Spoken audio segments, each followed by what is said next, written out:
Angel திருமண தகவல் மையம். இங்கு இந்தியாவில் மட்டுமல்லாது வெளிநாடுகளிலும் சுமார் 10,000க்கும் மேற்பட்ட சரிபார்க்கப்பட்ட தமிழ் பேசுகின்ற கிறிஸ்தவ மணமகன் மற்றும் மணமகள் இருக்கின்றார்கள். மேலும் கணவனால் கைவிடப்பட்டவர்களுக்கும் மனைவியை இழந்து இருக்கிற ஒவ்வொரு கணவர்களுக்கும் எங்களிடம் ஏற்ற வரன்கள் உண்டு. சபை பாகுபாடு இன்றி நீங்கள் விரும்புகின்ற தகவல்கள் எங்களிடம் உள்ளது.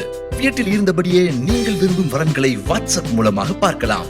இதை குறித்து நீங்கள் மேலும் தெரிந்து கொள்ள தொடர்பு கொள்ளுங்கள் 9600482501 மற்றும் 9789215567. மேலும் தொடர்புக்கு ஏஞ்சல் திருமண தகவல் மையம், CDM AG சர்ச், மதுரை.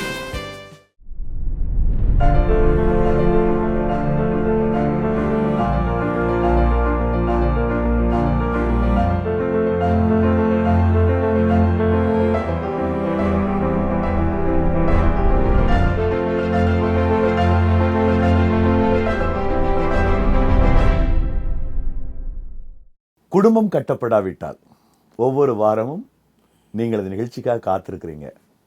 உங்களுடைய ஆர்வத்திற்காக தேவனை துதிக்கிறோம். இன்றைக்கும் மற்றொரு குடும்ப வாழ்க்கைக்கு எதிரான ஒரு அபாயத்தை குறித்து பொதுவிடத்தில் பேச போகிறோம். வாருங்கள் கேட்போம். Pastor price Lord. தொடர்ச்சியாக நான் நினைக்கிறேன் பல ஆபத்துக்களை நீங்கள் சொல்லிட்டீங்க, ரொம்ப அழகாக சொன்னீங்க. நீங்கள் ஏற்கனவே சொன்ன ஆபத்துக்கள், அந்த சந்தேகம், முன்னுரிமை கொடுக்கறது, தேர்ட் பர்சனுக்கு இடம் கொடுக்கறது, விட்டு கொடுக்காமல் இருக்கிறது, பல காரியங்களை பார்த்துட்டோம். இது எல்லாமே நல்லா இருந்தால் கூட சம்மந்தம் இல்லாமல் சில குடும்பத்தில் பிரச்சனை வருது. அதாவது ரீசனே இல்லை, ஆனால் சண்டை வருது, வருத்தம் வந்துடுது. இதுக்கு காரணம் கண்ணுக்கு தெரியாத ஈவில் ஃபோர்ஸஸாக இருக்கும் அப்படின்னு நான் நினைக்கிறேன். அதை பற்றி கொஞ்சம் சொல்லுங்கள் பாஸ்டர். வேத புஸ்தகத்தில் எபேசியருக்கு எழுதும் 4ஆம் அதிகாரத்தில் பிசாசுக்கு இல்லாட்டா பேய்க்கு இடம் கொடாதிருங்கள், சாத்தானுக்கு இடம் கொடாது. அப்போ குடும்ப வாழ்க்கைக்கும் அது பொருந்தும். அங்கே அந்த வசனத்துக்கு முன்னாலேயும் பின்னாலேயும் பார்த்தா சில சுவாபங்களை அங்கே எழுதி வைக்கப்பட்டிருக்கிறது. ஆவியானவர் தெய்வம் எழுதி கொடுத்துருக்கிறார். அதில் உள்ள ஒன்று கோபம். கோபத்தினாலே கொலை செய்திருக்கிறார்கள். புருஷனை மனைவி கொலை செய்திருக்கிறார்கள். உலகத்தில் கடவுளை அறியாதவர்கள் மனைவியை புருஷன் கொலை செய்திருக்கிறார்கள். இது நாம் கேள்விப்பட்டிருக்கிறோம். இந்த கோபத்துக்கு காரணம் யார்? அந்த பெண்ணை நாம் ஒருவேளை குறை சொல்லலாம், இல்லைடா புருஷனை குறை சொல்லலாம். இது குறை சொல்ல வேண்டியது காரணம் யாருன்னா பிசாசு, மனுஷ கொலைபாதகன் பிசாசு.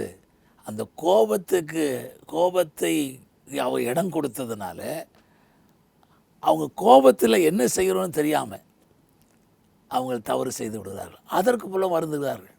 நான் கேள்விப்பட்டேன், சிறைச்சாலையில் இருக்கிற கொலை செய்தவர்கள்லாம் ஏன் செஞ்சேன்னு தெரியல. அங்கே போய் ஜெயிலில் அடைக்கப்பட்டிருக்கும் பொழுது உணர்வாங்களாம், இதை நான் கொஞ்சம் கோவப்படாமல் இருந்திருந்தேன்னா நான் இந்த தப்பு செஞ்சுருக்க மாட்டேனே.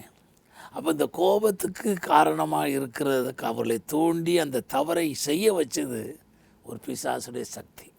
அதே போல் தான் குடும்பங்களில் கோபம், கசப்பு, வைராக்கியம், விரோதம், இவையெல்லாம் மன்னியாமை, அந்த வேத பகுதியில் கடவுளுடைய வார்த்தையில் எழுதப்பட்டிருக்கிறதெல்லாம் இவையெல்லாம் பிசாசுக்கு இடம் கொடுப்பதனால பிசாசுடைய சுவாபம். இதை குறித்து வேதம் மிக தெளிவாக யாக்கோபு நிருபத்தில் எழுதப்பட்டிருக்கிறது. உங்கள் இருதயத்தில் வைராக்கியத்தையும் விரோதத்தையும் வைத்தீர்களானால் பெருமை பாராட்டுங்கள். இப்படிப்பட்ட ஞானம் பரத்திலிருந்து இறங்கி வர்ற ஞானமாகிறாமல் லௌகிய சம்பந்தமானதும் ஜென்ம சாபத்துக்குரியதும் பேய்த்தனத்துக்கு அடுத்ததுமாக இருக்கிறது. இதுதான் நீங்கள் சொன்னது. பேய் அது தெய்வம் கடவுள் இருக்கிறது எவ்வளோ உண்மையோ அதுபோல் கடவுளுடைய விரோதியாக பிசாசு மனுக்குலத்துக்கும் தெய்வத்துக்கும் விரோதியாய் தீமை செய்து கொண்டிருக்கிறான். அதை கடவுள் செய்தார் என்று ஜனங்கள் ஏமாந்து விடுறார்கள். கடவுள் நன்மை மாத்திரம்தான் செய்வார், தீமை செய்ய மாட்டார். ஆகையினால இந்த காரியங்கள்லாம் பிசாசுடைய காரியங்கள் என்ற ஒரு அறிவு தெளிவு வந்துவிட்டால், இடம் கொடுக்காவிட்டால், பிசாசுக்கு இடம் கொடுக்காவிட்டால் இந்த பிசாசின் காரியங்கள், ஈவன் இச்சை, வேசித்தனம் என்று சொல்லப்பட்டிருக்கிறது, அதற்கு பின்னால் ஒரு வார்த்தையை சொன்னால் உங்களுக்கு புரியும். அது பிசாசு, வேசித்தனத்தின் ஆவி. மன்னிப்பு அப்படின்னா மன்னியாமையின் ஆவி, ஸ்பிரிட் ஆஃப் அன்ஃபர்கிவ்னஸ். இவை எல்லாவற்றுக்கும் பின்னால் பிசாசு கிரியை செய்கிறான். ஈவன் தற்கொலை பண்ணி விடுறாங்களே, கணவன் மனைவி பிரச்சனை வந்த உடனே அதை தற்கொலை செய்ய தூண்டுகிறது இந்த சாத்தான் என்று அவர்களுக்கே தெரியாது. காணப்படாத ஒரு சக்தி இருக்கிறது, செய்து விட்டதுன்னு மற்றவங்க சொல்லுவாங்க. ஆனால் ஸ்பிரிட் ஆஃப் சூசைட், நீ தற்கொலை பண்ணுன்னு யாரோ சொல்கிறாங்க. நான் தற்கொலை பண்ணேன், இப்படிப்பட்டவங்களை காப்பாற்றி இருக்கிறேன், இப்படிப்பட்டவங்க அப்படி ஏமாந்து போய் அந்த பிசாசுக்கு இடம் கொடுத்து தற்கொலை பண்ணி விடுகிறார்கள். இது பிசாசுடைய காரியம்னு தெரியாதனால தவறு செய்கிறாங்க. அதற்கப்புறம் அவங்க வர பிரயோஜனமே இல்லை, பெற்றோர் தான் வருத்தப்படுறாங்க. அதனால் இந்த நாம் தற்க முடியாத ஒரு சக்தி இல்லாவிட்டால் ஈவில் ஃபோர்ஸ், சாத்தான், பிசாசு, மனுஷ கொலைபாதகன், திருடன் குடும்பங்களை உடைக்க பார்க்குறான். நான் திரும்ப தான் சொல்கிறேன், தேவன் குடும்பத்தை கட்ட விரும்புகிறார், பிசாசு குடும்பத்தை இடிக்க விரும்புகிறான். அவனுக்கு இடம் கொடுக்கக்கூடாது. நான் சொன்ன இந்த காரியங்கள் எல்லாம் அவனுடைய சரக்கு, அவனுடைய காரியங்கள். அவைகளுக்கு நாம் விலகி இருந்து, அதை விழித்திருந்து, தெளிந்த புத்தியாக இருந்து, அவனுக்கு இடம் கொடுக்காமல் அவனுக்கு ஏற்று நிற்கும் பொழுது நாம் இந்த பெரிய அபாயத்திலிருந்து காப்பாற்றப்படுகிறோம். ஒரு சகோதரனிடத்தில் சொன்னார், சம்மந்தமே இல்லாமல் பிரச்சனை வந்துடுது பாஸ்டர். அதாவது எந்தாவது சண்டை போடணும், எதுவுமே இல்லாமல் திடீர்னு என் மனைவி பேச்சை நிறுத்திக்கிறா அப்படின்னு சொல்கிறார். இப்படி எதுவுமே இல்லாமல் மனசில் வந்து கணவனோடு இருக்கக்கூடிய தொடர்புகளை துண்டிச்சுக்கிற ஒரு நிலை வந்து என்னுடைய மனைவிக்கு இருப்பதாக சொல்லி வருத்தப்பட்டார். அதுக்கு காரணம் ஈவில் ஃபோர்ஸாக இருக்குமா? இருக்கலாம். ஒரு புருஷன் அல்லது மனைவி ஒருவருக்கொருவர் ஆண்டவர் தாம்பத்திய உறவை பரிசுத்தமானதுன்னு சொல்லியிருக்காரு. விவாகம் யாவருக்குள்ளும் கனம் உள்ளது என்று சொல்லப்பட்டிருக்கிறது. ஒரு ஆணுக்கு தன் மனைவியோடு உறவு கொள்வது என்பது நம்பர் 1 என்று அறிவாளிகள் சொன்னதாக சொன்னார்கள். பெண்களுக்கு அது நம்பர் 1, முதலாவது அல்ல. தாம்பத்திய உறவு சொல்கிறீங்க. தாம்பத்திய உறவு கணவனுக்கு நம்பர் 1, மனைவிக்கு நம்பர் 1 கிடையாது, 2 or 3 இருக்கும். அவங்களுக்கு நம்பர் 1 கணவனுடைய அன்பு, கரிசனை, கணவனுடைய பரிவு. இப்போ கணவனுக்கு தன் மனைவி விட்டு கொடுக்காம இருந்தால் அவருக்கு கோபம் வரும். இது பிசாசின் கோபம்னு நான் தப்பாக நினச்சிடக்கூடாது. எல்லா கோபமும் பிசாசினால் வருதுன்னு அந்த கோபத்துக்கு இடம் கொடுத்து அந்த பிசாசு இடம் கொடுத்து ஆட்கொள்ளும் பொழுதுதான் அந்த தீமையை செய்யும்படி அவன் தூண்டிடுறான். இப்போ புருஷனுக்கு மனைவி இடம் கொடுக்காமல் அந்த தாம்பத்திய உறவுக்கு இடம் கொடுக்காமல் இருந்தால் அவங்க சர்ற பலவீனமாக இருக்கலாம், இல்லாவிட்டால் பல காரணங்களாக இருக்கலாம். புருஷனுக்கு கோவம் வரும். என்ன சம்மந்தம் இல்லாமல் அவர் கோவப்படுறாரு? சம்மந்தம் இல்லாமல் கோவப்படலை, இந்த காரியம் நீங்கள் ஒத்துழைக்காதனால அவருக்கு கோவம் இருக்கிறது. இது அனைவருக்கு புரியலை. இன்றைக்கு நான் ஏற்கனவே சொன்னது போல் ஞானமாய் தன் கணவனுக்கு ஒருவருக்கொருவர் செய்ய வேண்டிய கடமையை செய்வதில் அவங்க தவறு முழுது ஒத்துழையாமல் இருக்கும் பொழுது பிசாசு என்ன செய்கிறான்? இன்னொரு ஆப்பர்ச்சுனிட்டியை கொடுத்து பாவம் செய்ய வச்சிடறான். உதாரணமாக பைபிளில் 1 கொரிந்தியர் 7 அதிகாரத்தில் போட்டிருக்கு, கணவன் மனைவிக்கு செய்ய வேண்டிய கடமையை செய்ய கடவன், மனைவி கணவனுக்கு செய்ய வேண்டிய கடமையை செய்ய கடவன். இந்த விவாக கடமை தான் போட்டிருக்கு. அதில் ஒருவரை விட்டு ஒருவர் பிரியாதிருங்கள்னு போட்டிருக்கு. அப்படி சொல்லிட்டு பரிசுத்த ஆவியானவர் தெய்வம் எழுதி வச்சிட்டாரு. சாத்தான் பிசாசு உங்களை தூண்டி விடாதபடி உபவாசத்துக்கும் ஜெபத்துக்கும் நீங்கள் கொஞ்ச நாள் 3 நாள் ஒரு சில நாட்கள் பிரிஞ்சிருக்கணும்னா சம்மதத்தின் பேரில் பிரிஞ்சிருக்கலாம். அது மனைவி கணவன் சம்மதிக்கணுமா? ஒருத்தர் 2 பேரும் சம்மதிச்சா பிரிஞ்சிருக்கலாம். அப்படி பிரிஞ்சிருக்கிறவங்க மறுபடியும் கூடி வாழுங்கள், ஒன்றாயிருங்கள். ஏனென்றால் உங்களுக்கு விரதத்துவம் இல்லாமையால் சாத்தான் உங்களை தூண்டி விடாதபடி. அங்கேயும் பிசாசு, நீங்கள் அதை காணாத சக்தியை குறித்து தான் கேட்டேன். அங்கேயும் பிசாசு சாத்தான் உங்களை தூண்டி விடாதபடி கூடி வாழுங்கள். அப்போ கடவுளுடைய பிரின்சிபலை நம்ம பின்பற்றணும்னா பிசாசு இடம் பிடிக்க முடியாது. பாருங்கள், ஒரு மனைவி ஒரு கணவனுக்கு இந்த தாம்பத்திய உறவில் ஒத்துழைப்பு கொடுக்காமலே இருந்தால் அவருக்கு இந்த பிசாசு சோதிப்பான். இன்னொரு பெண்ணை பார்க்கும் பொழுது அது இன்னும் மனைவியை விட்டு இன்னொரு பெண்ணிடத்தில் தொடர்பு கொண்டால் அது வேசித்தனம். அது ஒரு ஆவி, வேசித்தனத்தின் ஆவி. அப்படி அது காரணம் மனைவியோட ஒத்துழையாமை.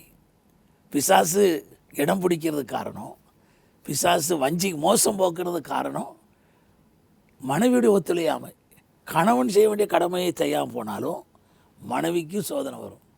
கடவுளுடைய வார்த்தையில் நீங்கள் பிசாசு உங்களை சோதிக்காதபடி கூடி வாழுங்கள்னா, அப்போது உலகத்தில் பிறந்த எல்லா மனுஷனையும் சோதிப்பான்.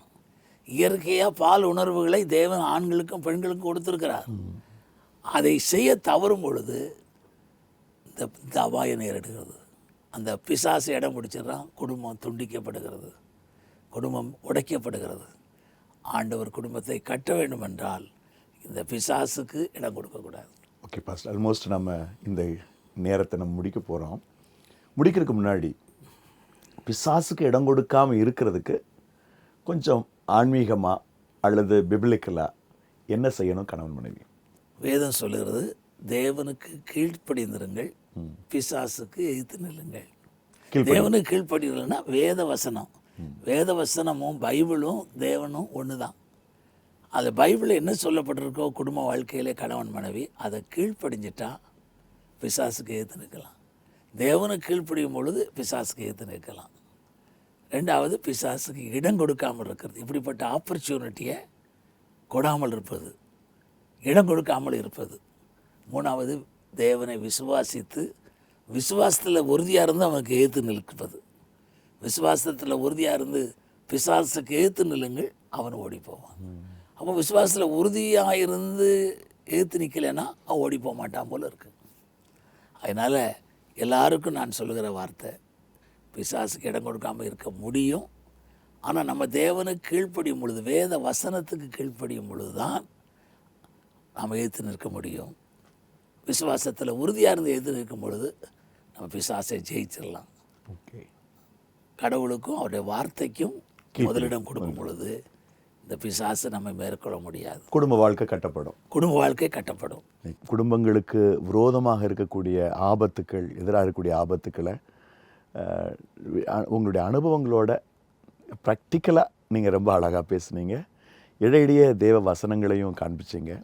இது நான் நினைக்கிறேன், இந்த ஆலோசனைகள் கிறிஸ்தவர்கள் என்று அழைக்கப்படுகிற குறிப்பிட்ட குழுவினருக்கு மாத்திரம் இல்லாமல் எல்லா மக்களுக்கும், எந்த மதமும் சார்ந்ததாக இல்லாமல் எல்லா மக்களுக்கும் பொதுவான கருத்துக்கள், நீங்கள் சொன்ன கருத்துக்கள் நிச்சயமாகவே இந்த தலைப்பின் கீழ் இந்த செய்திகளை கவனித்து கொண்டு வருகிற நம்முடைய நேயர்களுக்கு இந்த பகுதி ஆசீர்வாதமாக இருக்கும்னு நான் நம்புகிறேன் பாஸ்டர். மற்றொரு நேரத்தில் வேறொரு தலைப்பின் கீழே உங்கள்கிட்ட நிறைய விஷயங்களை கேட்கணும்னு நினைக்கிறோம். இந்த அரங்கத்துக்கு வந்ததற்கு மிக்க நன்றி பாஸ்டர். வணக்கம். உங்கள் குடும்ப உறவில் உள்ள கேள்விகளுக்கு பதில் வேண்டுமா? 9840873222 என்ற எண்ணிலும் குட் நியூஸ் டிவி N1@gmail.com என்ற மின்னஞ்சல் முகவரியின் மூலமும் உங்கள் கேள்விகளை எங்களுக்கு தெரிவியுங்கள். இந்நிகழ்ச்சியின் மறு ஒளிபரப்பை வியாழன் மாலை 6:30 மணிக்கு நம்பிக்கை டிவியில் பார்க்கலாம். மேலும் இந்நிகழ்ச்சியை நம்பிக்கை டிவியின் யூடியூப் பக்கத்திலும் பார்க்கலாம்.